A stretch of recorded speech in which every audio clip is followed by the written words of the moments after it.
তদানীন্তনকালে তাদের মধ্যে 395 জন শহীদের নাম দিল্লির ইন্ডিয়া গেটে লেখা আছে।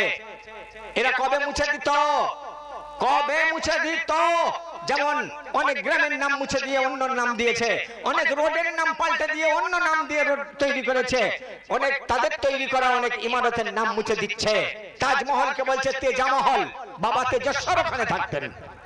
এসব উল্টো পাল্টা এমন এমন বিবৃতি নিয়ে আসছে, শুধু মুসলমান নয় হিন্দুও পর্যন্ত হাসছে, বলে এদের মাথা খারাপ হয়ে গেছে। আমার ভাইয়েরা বন্ধুরা, এমনি কি আর গজবটা আসছে চীন থেকে এখানে? এমনি আসছে না। যারা নামাজ পড়েন এক বিন্দু চিন্তা করবেন না, এ রোগ নামাজিদের জন্য নয়। কেন নামাজিদের জন্য নয় তারও বিশ্লেষণ করবো আমি। যে যদি মনে করেন এই রোগ থেকে বাঁচতে চান, অমুসলিম হলেও আপনি একবার সেজদায় পড়ে যান যদি রোগ থেকে বাঁচতে চান।